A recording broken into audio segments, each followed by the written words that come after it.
जब आपने exercise physiology या फिर एक्सरसाइज थेरेपी पढ़ना स्टार्ट किया होगा तो आपने शुरू के चैप्टर्स में ही एक टर्म सुना होगा, क्रीप। अब ये क्रीप जो है ना, ये बहुत बच्चों को समझ नहीं आता इनिशियली, और मैं भी उन्हीं में से एक थी। जब मैंने स्टार्टिंग में पढ़ा था तो मुझे समझ ही नहीं आता था कि ये जो क्रीप है ये क्या है और ये हमारी मसल्स में कैसे काम करता है, और हम एज अ फिजियोथेरेपिस्ट इसका इम्प्लीकेशन, इसका जो क्लिनिकल एप्लीकेशन है, इम्प्लीकेशन है, वो हम कहाँ यूज़ करते हैं और कैसे यूज़ करते हैं। मैंने ये कंसेप्ट जो है ना, वो बहुत मुश्किलों से जगह जगह से पढ़ के, बहुत सारे टीचर से पूछ के मैंने कंसेप्ट खुद समझा, और अब मैं ये टर्म आपको समझाऊंगी कि आपको इस टर्म के अंदर ना कोई भी कंफ्यूजन ना रहे। इस वीडियो को स्टार्टिंग से लेके एंड तक पूरा अच्छे से देखना, जिससे जो आपको क्रीप का कंसेप्ट है ये बिल्कुल आपके दिमाग में बैठ जाएगा। अब इसको हम समझेंगे एक एनालॉजी के थ्रू। अब सारी चीज़ अपने दिमाग से निकाल दो जो आपने क्रीप से रिलेटेड पहले पढ़ी हुई है। अब सिंपल ये समझो, मेरे पास यहाँ पे एक ऐसा रबड़ बैंड है, ये सब आप लोगों ने देखा ही होगा, राइट। अब क्या होगा, देखो, अगर मैं इस रबड़ बैंड को ऐसे खींचूं, ठीक है, नॉर्मल मैं इस रबड़ बैंड को खींच रही हूँ, और अगर सपोज करो मैं इसको इसी पोजीशन में रखूँ 2 से 3 घंटे के लिए, ठीक है, तो आप क्या चेंज नोटिस करोगे कि इसकी जो इनिशियल लेंथ थी या फिर जो इसका इनिशियल साइज था वो इतना है, बट अगर मैं इसको ऐसे कॉन्स्टेंटली बहुत देर तक खींच के रखूँगी तो इसकी जो लेंथ है ना वो ऐसी ही हो जाएगी, चेंज आ जाएगा इसके अंदर, ठीक है।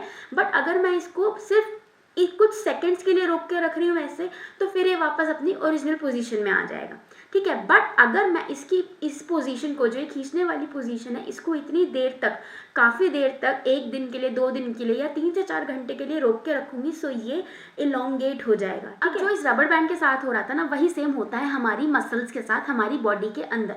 अब देखो, बॉडी में ये जो रबड़ बैंड मैंने आपको बताया, इसको मसल समझो, और जो लोड है वो समझो जो थेरेपिस्ट फोर्स लगा रहा है। अब इसका क्या मतलब हुआ मैं आपको बताती हूँ। बॉडी में आपने देखा होगा यूजुअली जो आपकी काफ मसल्स हैं वो टाइट रहती हैं, तो हम क्या कहते हैं कि भाई आप उनकी स्ट्रेचिंग करो, ताकि वो जो काफ में टेंशन है, जो मसल टाइटनेस है, वो रिलीज हो जाएगी धीरे धीरे। अब यहाँ पे किस चीज़ की वजह से वो रिलीज हो रही है? इसी क्रीप की वजह से।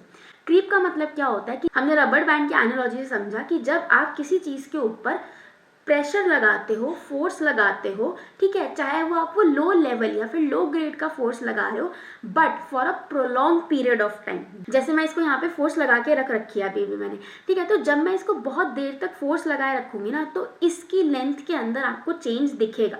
सो फॉर एग्जाम्पल, अगर आपकी काफ की जो मसल है वो बहुत टाइट है, ठीक है, समझो ये काफ मसल है और ये बहुत टाइट है, मैंने एज अ थेरेपिस्ट क्या किया, पेशेंट को स्ट्रेचिंग करवाई या फिर उसको बोला कि आप काफ मसल्स की सेल्फ स्ट्रेचिंग क्या करो।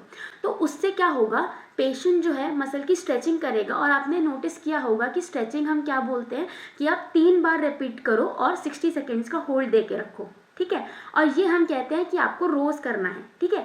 सो जब एक कांस्टेंट लोड पड़ता रहता है for a greater duration of time, तो जो मसल की लेंथ है, जो मसल की फ्लेक्सिबिलिटी है, वो इम्प्रूव होती है और जो लेंथ है वो इंक्रीज होती है। सो ये कंसेप्ट आता है क्रीप का। अब ये जो हमने अभी क्रीप को समझा, सो क्रीप एक टाइप की विस्को इलास्टिक प्रॉपर्टी होती है। अगर मैं सिर्फ 5 सेकेंड्स का होल्ड दूँ, 1 2 3 4 5, तो ये वापस रेजिस्ट कर देगा उस स्ट्रेच को और अपनी इनिशियल लेंथ पे आ जाएगा, ठीक है। बट अगर मैं इस रबड़ बैंड को बहुत देर तक ऐसे स्ट्रेच करके रखूँ, ठीक है, 2 से 3 घंटे के लिए या 1 दिन 2 दिन के लिए, तो इसका जो ये रेजिस्टेंस है ना, जो ये वापस अपनी ओरिजिनल पोजीशन में आ रहा है, 2 दिन बाद ये नहीं आ पाएगा, ये इतना खिंच जाएगा, और हो सकता है इससे ज़्यादा खिंच जाए अगर मैं फोर्स लगा के रखूँ बहुत देर तक के लिए। सो ये होती है visco elastic property, and one of the visco elastic property is creep, जो कि हम स्ट्रेचिंग के टाइम पे यूज़ करते हैं। इसलिए जब आपने क्रीप वर्ड सुना होगा तो स्ट्रेचिंग वाले चैप्टर में आपको ज़रूर इसके बारे में सुनने को मिला होगा, क्योंकि क्रीप की वजह से जो आपकी मसल की फ्लेक्सिबिलिटी है, जो एक्सटेंसिबिलिटी है, वो इम्प्रूव होती है। सो जब भी आप पेशेंट को स्ट्रेचिंग कराते हो तो आप बेसिकली क्रीप वाला जो मैन्यूवर है वो कर रहे होते हो, ठीक है। सो इससे आपकी जो स्ट्रेचिंग की फिजियोलॉजी है वो भी आपको समझ आ गई होगी। और अगर आपको इससे रिलेटेड कोई भी डाउट है या कोई चीज़ नहीं समझ आई है, कुछ पॉइंट में आपको लग रहा है हाँ ये क्या बोल दिया हमने, हमें समझ नहीं आया, तो मुझसे ज़रूर कमेंट्स में पूछ लेना। और अगर ये वीडियो अच्छा लगा हो तो जल्दी से इस चैनल को सब्सक्राइब भी कर देना, और इस वीडियो को अपने सारे दोस्तों के साथ शेयर भी कर देना।